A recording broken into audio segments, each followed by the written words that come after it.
Noël, Noël, Noël. On commence cette série-là. Je commencerai peut-être en vous posant la question ou en réfléchissant. Si on reste dans le cadre de Noël, je regardais ce matin quand on regardait les cadeaux qui étaient autour de l'arbre. Puis, je me posais la question, je me disais, quel est le plus beau cadeau que vous avez jamais reçu à Noël? Hein? Pense à, c'est quoi? C'est quoi le plus beau cadeau que tu as jamais reçu à Noël? Quel est peut-être, si c'est pas le plus beau, quel est le pire cadeau que tu as jamais reçu à Noël? Quel est le pire que tu t'en souviens, puis ça t'a même marqué, tu as même besoin des séances chez un psychologue depuis que tu as reçu ce cadeau-là. Tu sais? Pire cadeau qu'on peut avoir reçu. Noël, des fois, ça peut être très, très surprenant. On débute une courte série de messages de Noël, de 2 messages de Noël. Une série qu'on veut faire apparaître, c'est la naissance à Noël. C'est notre nouvelle série qu'on va commencer pour cette semaine-ci et pour la semaine prochaine plutôt. Donc, notre série, cette série de la naissance à Noël, nous introduit évidemment dans la compréhension de qu'est-ce que Noël, hein? Mais le véritable sens de Noël. C'est quoi la raison de la saison? C'est quoi la raison de la saison? Le point à retenir que j'aimerais qu'on retienne aujourd'hui, ce serait de se souvenir du nom de Jésus. On va parler de ça, se souvenir du nom de Jésus. Mais qu'est-ce que c'est se souvenir du nom de Jésus? C'est se souvenir de l'essence même de sa personne. Se souvenir de l'essence même de la personne de Jésus. Pourquoi ça? Parce qu'on veut découvrir qui est véritablement celui qui est né. On va essayer de répondre à une question importante durant cette période de temps, peut-être des fêtes ou de Noël. On va essayer de répondre à la question, qui a besoin de Noël? Qui a besoin de Noël? Si on se fie à ce que ça nous coûte, on va se dire, hein, qui a besoin de Noël? Si pour certains, Noël est un moment de rassemblement, de famille et de joie, qui a besoin de Noël? Puis les gens vont être capables de facilement répondre. Si ça nous ramène dans un moment difficile, si ça nous fait plutôt penser à ceux qu'on aimerait être avec, mais on n'est pas capable d'être avec eux autres, peut-être qu'on se dirait, qui a besoin de cette fête-là? Qui a besoin de Noël? Pour répondre à cette question-là, il y a le docteur Luc. Luc nous a écrit un passage, nous a écrit un livre, un document qu'il nous a laissé, dans lequel on peut faire référence. Et Luc a écrit son livre, et dans son livre, il dit, c'est à partir de témoins oculaires que j'ai écrit les événements qui s'est passés par rapport au premier Noël, à partir du premier Noël. Et ces témoins oculaires-là, il y en a un parmi ceux-là qui s'appelait Matthieu, qui, lui aussi, Matthieu, a écrit par rapport au premier Noël pour répondre à la question « Qui a besoin de Noël? » Puis les 2 auteurs, Matthieu et Luc, commencent en nous disant, attirer notre attention à quelque chose d'intéressant. Ils commencent en disant « Marie était liée par fiançailles à Joseph. » Marie était liée par fiançailles à Joseph. Hier, on a eu une conversation qui était intéressante parce qu'on parlait des mariages préarrangés. Vous savez, c'est quoi des mariages préarrangés? Ça ne fait pas partie vraiment de notre culture, des mariages préarrangés, mais c'est ce qui s'est passé à l'époque de Marie et de Joseph, à l'époque où Luc et Matthieu ont écrit le premier Noël. Et le texte nous ramène en faisant comprendre que Marie a été promise en mariage à Joseph, peut-être même avant même qu'ils se connaissent. Peut-être que les 2 familles se connaissaient, probablement. Et que les 2 familles se connaissaient, puis un a promis à l'autre qu'ils vont être mariés ensemble. Hey, c'est bon pour la famille. C'est bon que nos 2 familles puissent être peut-être mariées ensemble au travers de nos enfants. C'est sûr que quand on parle de mariage préarrangé, pour moi, ça me semble une affreuse idée. Je ne sais pas, là, mais je suis content que mon père n'a pas décidé de faire un mariage préarrangé, puis qu'à un certain âge, il me dit, bon, ben François, arrête, tu n'as pas besoin de chercher, j'ai déjà tout préparé d'avance. Ah ouais, c'est intéressant. Je suis content que ça ne se fasse pas de même, de ce genre de mariage-là préarrangé. Ça me semble, comme je vous dis, une idée très, très étrange. Mais quand même, c'est pas complètement éloigné de notre réalité. Parce que dans beaucoup de pays dans le monde, il y a beaucoup encore de mariages préarrangés. Je vous ai souvent parlé que j'ai eu l'occasion d'être capable de voyager en Afrique. Et quand que je voyageais en Afrique, à un moment donné, en particulier, je me souviens très bien qu'à ce moment-là, durant une des nuits, parce que souvent, il y avait un mariage qui durait, les mariages là-bas pouvaient durer 2-3 jours et nuits, où ça festoyait, ça fêtait, puis il y avait de la musique. Hein? Puis la musique, souvent en Afrique, ça se limite au son un petit peu du djembé, un petit peu... mais un peu toujours, un peu ce son-là. Puis il chantait puis il jouait la musique de même pendant 2 à 3 jours. C'est comme si je demanderais à Michel de frapper sur son conga pendant 2 à 3 jours, presque sans arrêt. À un moment donné, moi, j'étais dans une petite maison de pierre et de bouettes qui était juste à côté, là où il célébrait le mariage, puis j'entendais ça pendant 2 jours ou 3, je me souviens pas, là. Mais j'ai l'impression que ça finissait plus. Arrêtez ça! Arrêtez ce bruit-là! Puis finalement, un matin, je me suis levé.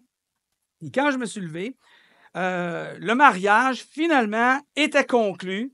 Mais ce qui était étrange, c'est que je ne voyais pas la mariée. Où est la mariée? Là, j'ai pensé au film. La mariée est en fuite. Où est-elle? Et quand que là, j'ai commencé à m'informer où était la mariée, parce que je voulais quand même la voir, j'ai assez souffert pendant 2 jours.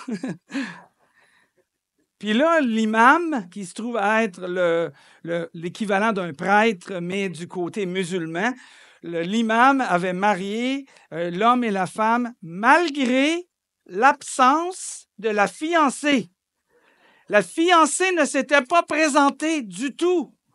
Elle ne voulait pas se marier avec cette personne-là. Mais ce n'est qu'un détail pour l'imam. Ce n'était qu'un détail pour la population. On va les marier pareil, ils se rencontreront après. Ah, tiens, c'est intéressant comme approche. Fait que je me disais, on pourrait peut-être commencer ça à l'accessible. Mais heureusement, j'ai quand même appris, un peu après, que les mariages, très souvent dans les villages, ce sont des mariages de cérémonie, mais pas des mariages légaux, parce que les mariages devraient normalement être enregistrés à l'hôtel de ville, dans la grande ville, ce qui est rarement fait dans les petits villages, dans ce genre de mariage-là qui est célébré. Je me disais, au moins, il y a une porte de sortie encore à quelque part. Donc, qui a besoin de Noël? Qui a besoin de Noël? Commençons en se posant la question de quelle manière la naissance de Jésus est arrivée. Et Matthieu nous répond à cette question-là. Matthieu nous dit, voici de quelle manière, on va aller, le pauvre Tony, il doit me chercher en ce moment, voici de quelle manière arriva la naissance de Jésus-Christ. Matthieu commence de cette manière-là. Il dit, voici de quelle manière arriva la naissance de Jésus-Christ. Matthieu, il dit Jésus-Christ. Il nous laisse comprendre en disant Jésus-Christ, qui utilise le nom Jésus et qui utilise le nom Christ. Il ne parlait pas ici, d'un prénom qui s'appelle Jésus-Christ comme Anne-Claude. Il ne parlait pas de cette manière-là en disant que c'est Jésus-Christ comme un nom composé. Tu sais. Puis ce n'était pas non plus Jésus-Christ, Christ étant son nom de famille. Tu sais, son père ne s'appelait pas Joseph-Christ. Puis sa mère ne s'appelait pas Marie-Christ. C'était un titre qui était associé à Jésus. Jésus le Christ. Et quand on parle de Christ, on fait référence à l'origine, hein, si vous voulez connaître, je trouve ça intéressant de découvrir l'origine du sens de Christ. Ben, premièrement, le sens de Christ, c'est un mot grec qui se dit Christos. Alors, mais Christos, c'est un mot hébreu qui vient du mot Messie. Alors, quand on traduisait de l'hébreu Messie à le grec, on disait Christos. Puis quand on le traduisait en français pour nous, ou en latin, si vous voulez, traduit, bien, on parlait de Christ. Mais on parlait en réalité de Jésus le Messie. On parlait de celui qui était attendu pour la nation d'Israël, Jésus le Messie, Jésus le Christ. Et le Messie veut dire oint.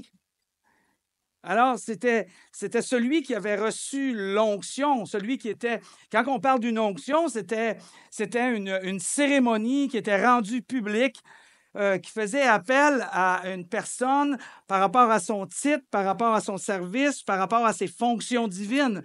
Alors, à ce moment-là, à cette époque-là, on oignait les prêtres pour montrer qu'ils étaient au service de Dieu. On oignait les rois pour montrer qu'ils étaient au service de Dieu. Alors, Jésus-Christ est mentionné comme étant Jésus le oint. Jésus qui est au service de Dieu, celui qui a été désigné publiquement, annoncé publiquement comme étant le oint, donc le Messie, le Christos, le Christ. C'est pour ça qu'on l'appelle Jésus-Christ. Et Jésus, je regardais aussi le sens de Jésus. Bien, le sens de Jésus, si on fait le même exemple, le même travail, bien, Jésus, c'est une traduction latine du grec qui se traduit par Josué. Josué. On en a une personne ici qui s'appelle Josué, mais on le dit en anglais. C'est celui qui joue du piano. Il s'appelle Joshua. Alors, mais Joshua, ça veut dire Josué. Mais Josué, c'est une traduction grecque du mot latin qui veut dire Jésus. Puis quand on prend tout ça, Jésus, Josué, puis après ça, de où est son origine? Et là, on va chercher encore une fois le mot original hébreu, ben c'est Yeshua. Fait qu'en réalité, le nom de Jésus-Christ, c'est Jésus le Messie, c'est Yeshua le Messie. Et là, peut-être que vous allez dire, bon, ben est-ce qu'on devrait, à partir de maintenant, appeler Jésus Yeshua? Je pense pas. Il faudrait tout réécrire les Bibles, là. Puis ma femme répondrait, puis il faudrait réécrire beaucoup de chants aussi. Parce qu'on dit Jésus. Fait que on ne s'en fâchera pas d'un fleur du tapis. Hein? On va continuer à appeler Jésus Jésus, mais en sachant qu'il y a un sens avec ça, que son véritable nom, c'est Yeshua, le Messie, Jésus-Christ. Il y avait des fois des gens qui m'envoyaient des lettres, des textes, des courriels. Puis sur ces courriels-là, ben, des fois, ils signaient celui qui vous aime en Yeshua. Puis là, j'étais là comme Yeshua. De où ça vient, cette idée-là de Yeshua? Et voilà. Et voilà. C'est pour votre culture personnelle. On revient au message. Matthieu répond à la question qui a besoin de Noël en nous ouvrant une autre question de quelle manière que la naissance de Jésus est arrivée. Et Matthieu continue en nous disant, voici de quelle manière arrivait la naissance de Jésus. Marie, sa mère, était fiancée à Joseph. Hein, on a parlé d'un mariage préarrangé tantôt. Or, avant qu'ils aient habité ensemble. Et elle se trouva enceinte par l'action du Saint-Esprit. OK. Il y a quelque chose qu'il faut encore une fois mettre au clair quand on entend ces textes-là, ces histoires-là. Premièrement, le fait que Marie était fiancée à Joseph, on en a parlé tantôt, ça se faisait quand même très jeune, hein, les mariages préarrangés. Les jeunes filles étaient promises en mariage à leur époux et ça se passait entre 12 et 15 ans à peu près. Quand que la fille arrivait à 16 ans, s'il n'était pas promis à un homme, ça commençait déjà à être déshonorant pour cette personne-là. Alors, Marie était quand même très jeune à ce moment-là. Puis Marie s'est trouvée, le texte nous dit, que Luc nous écrit, ou que Matthieu, plutôt dans le contexte d'aujourd'hui, nous écrit, qu'elle est tombée enceinte par l'action du Saint-Esprit. Oh, OK. Elle est tombée enceinte par l'action du Saint-Esprit. J'imagine la conversation, puis les confessions que Marie a dû faire à sa mère à ce moment-là. Ça devait être quelque chose. Mettez-vous dans leur situation. Hein? Parents qui avaient des enfants, des jeunes enfants, des grands-enfants, puis les deux, exact. Et là, il y avait cette conversation-là, puis que là, imagine-toi que Marie est arrivée à sa mère, puis elle dit, Maman, il y a quelque chose qu'il faut que je te dise. Ah oui? Quoi? Il y a quelque chose qu'il faut que je te dise. Je suis enceinte. Puis sa mère, vu qu'elle n'est pas folle, puis les femmes qui ont déjà eu des enfants, ont dit, ouais, j'avais remarqué, pas juste par la bédaine, hein, il y a plein de comportements qui est associés à ça, là. Ouais, j'avais remarqué, fait que bien, veux-tu t'asseoir, ma belle amour? Assis-toi, là, on va jaser. Je pense qu'on a besoin de jaser, là. Ça serait une meilleure idée, avant que ton père revienne, qu'on aille ajuster ton histoire, là. Qu'est-ce qui s'est passé, là, tu sais? Puis là, elle dit, ben maman, je te le dis, j'ai pas couché avec personne.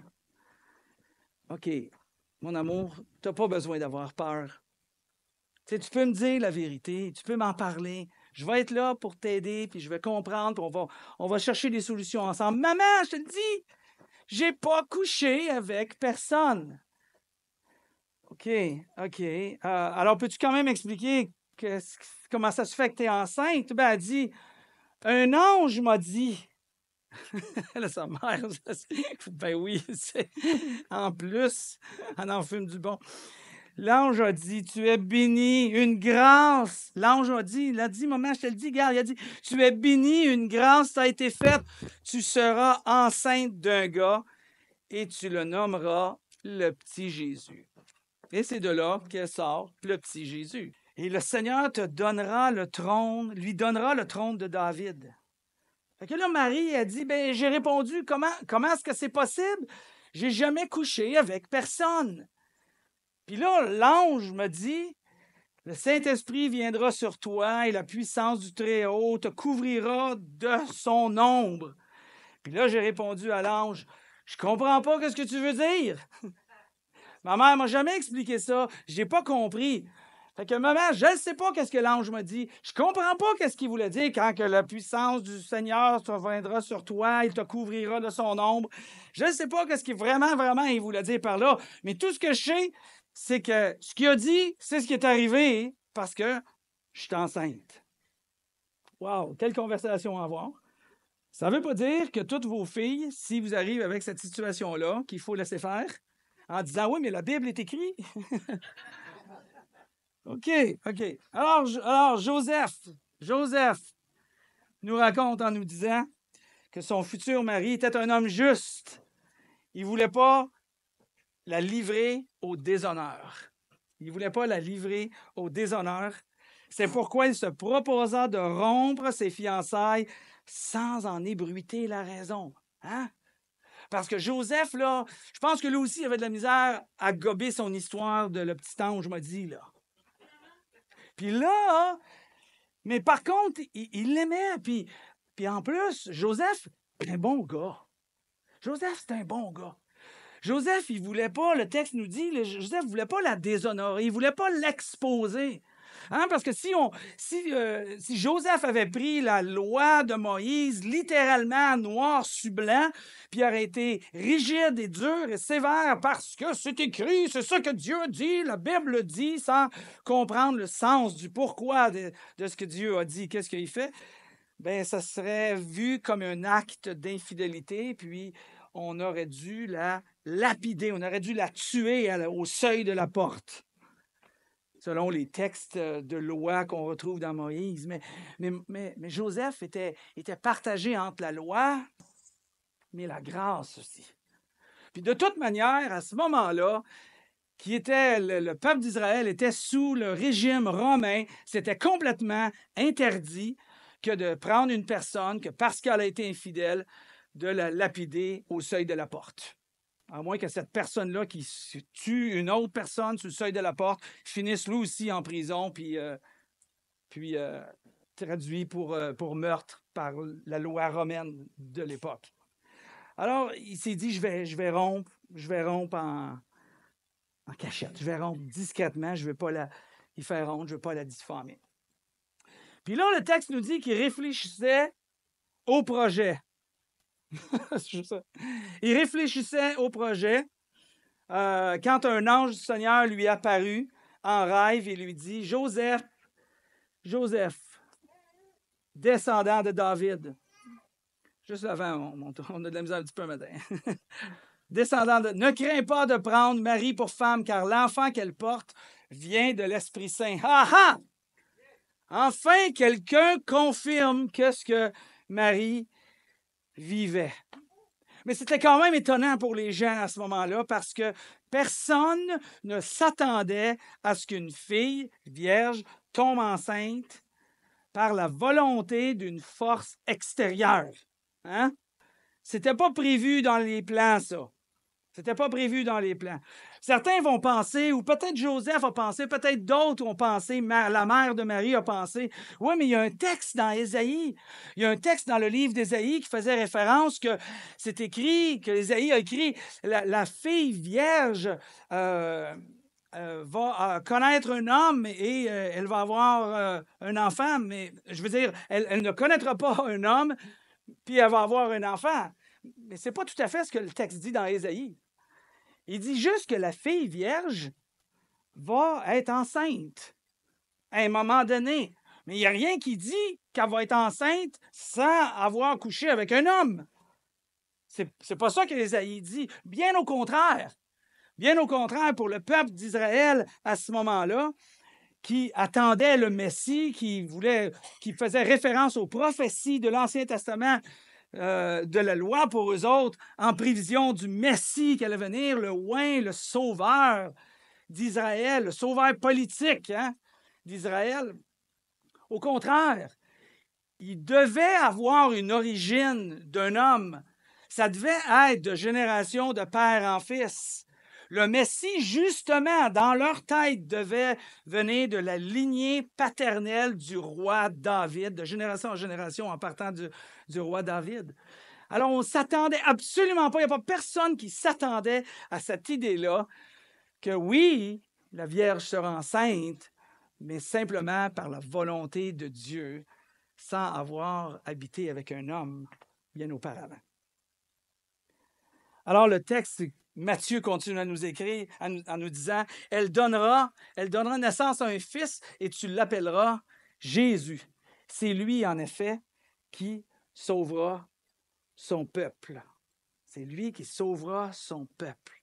La prophétie, l'annonce de l'ange à Matthieu, pas à Matthieu, à Joseph plutôt, qui est écrit dans Matthieu, fait référence à celui qui va porter le nom de Jésus, on l'a dit tantôt, le nom de Josué, le nom de Yeshua. Cette signification-là, ce mot-là aussi a un autre sens de Yeshua qui veut dire Dieu sauve. Et Dieu va donner un salut à son peuple, il va sauver son peuple. Et Joseph reçoit cette vérité-là. Pour Joseph, il fait référence au fait que, OK, Jésus, Josué, c'est celui qui a libéré le peuple d'Israël. C'est celui qui a amené le peuple d'Israël dans la terre promise, qui avait été conduite par Moïse jusqu'à la mer, pas la mer Rouge, jusqu'à la rivière qui séparait entre Israël puis l'Égypte. Puis là, Josué, Moïse était mort, puis c'est Josué qui a pris la relève, puis le peuple d'Israël a rentré dans la terre promise. Jésus, Josué, c'est le libérateur. Joseph, qu'est-ce qu'il entendait, lui? C'est celui qui vient vraiment libérer finalement Israël, qui est captif à ce moment-là, qui a été de génération en génération, tout le temps opprimé par différentes nations. Et là, c'était les Romains. Puis enfin, le Messie vient d'arriver. Il donnera naissance à un fils, tu l'appelleras Jésus, le Josué. C'est lui, en effet, qui va sauver son peuple. De quoi? De quoi? Joseph a pris pour acquis qui est le libérateur pour l'aider puis aider le peuple d'Israël dans leur libération physique, dans leur libération politique, dans leur libération de toutes sortes, hein? Qui va les rendre libres, véritablement libres selon cet aspect-là. Et l'ange a rajouté qu'il sauvera son peuple de ses péchés. Sur la prochaine slide. De ses péchés. Joseph, quoi? Libérer son peuple de ses péchés, ça il ne comprenait pas là, la situation. Là. Ce n'est pas le genre de libérateur que Joseph recherchait.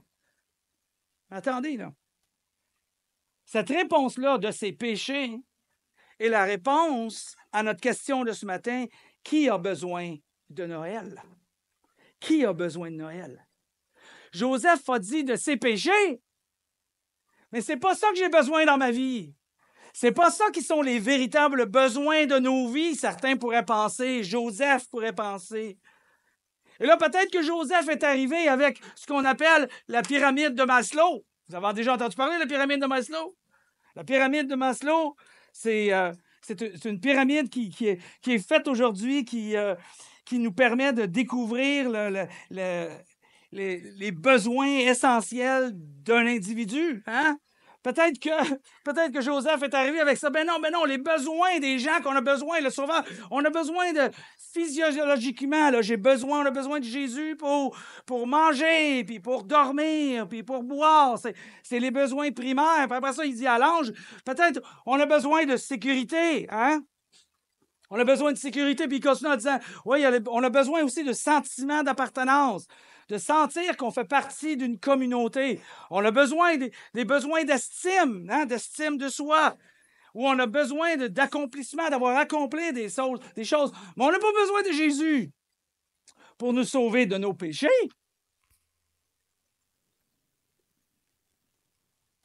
Oui. Vraiment. C'est une attitude comme ça, une réponse comme ça nous amène vraiment en 2024. Nous amène vraiment souvent comment qu'on peut voir Jésus. Pas celui qui nous délivre, sauvé de nos péchés, mais on le voit trop souvent de celui qui nous délivre des sentiments, des besoins fondamentaux qu'on a besoin que Jésus intervienne dans notre vie. Mais Jésus a fait. Je ne dis pas que ce n'est pas des bonnes choses que Jésus fait dans nos vies. Je dis juste, celui qui a besoin de Jésus, qui se trouve à être chacun d'entre nous, l'humanité au grand complet a besoin de Jésus, pas pour ses besoins fondamentaux-là. L'ange a bien expliqué, il a bien dit plutôt, en disant qu'il est venu sauver les hommes de leurs péchés. Vous savez pourquoi on n'est peut-être pas vraiment touché quand on entend, comme Joseph, que Jésus est né pour nous sauver du péché? Parce que trop souvent, on va réduire Noël simplement à des besoins fondamentaux ou à des pardons de la part de Dieu. On va associer Dieu, on va réduire Noël simplement à celui qui va nous pardonner de nos fautes. C'est beaucoup plus que ça. Le nom de Jésus est beaucoup plus que juste nous pardonner de nos fautes individuellement, puis de nous donner de l'espoir dans nos besoins fondamentaux. C'est beaucoup plus que ça. Quand que l'ange a répondu, il est venu pour sauver du péché. Il est en train d'expliquer l'essence fondamentale du nom de Jésus, la raison pour laquelle que Jésus est venu au monde, pour qui il est né, qui a besoin de Jésus. Il est en train d'expliquer que la puissance du péché, c'est ça qui est venu nous délivrer. Quel est le résultat du péché dans les êtres humains? Au tout début de la création, au tout début du commencement, Adam et Ève, une bonne ambiance avec Dieu, une bonne relation avec Dieu. Puis, qu'est-ce qui est arrivé? Il y avait un ordre, une règle, un commandement. Mange pas de cet arbre-là, le fruit de cet arbre-là. Ils ont transgressé, ils ont allé contraire la seule règle qui était entre eux et Dieu. Puis ils ont pris du fruit parce que Dieu avait dit de ne pas le prendre. Ils ont pris de ce fruit-là. Et le texte nous amène à comprendre quoi?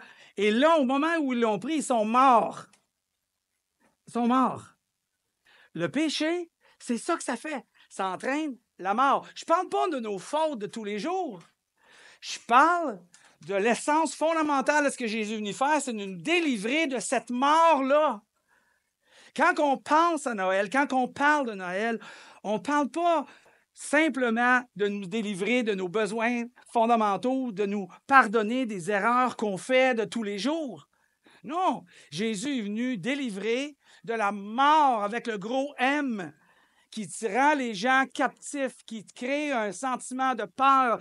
Quel est le plus grand ennemi qu'on a dans notre vie? Puis dites-moi pas c'est mon frère, c'est mon voisin, c'est mon cousin.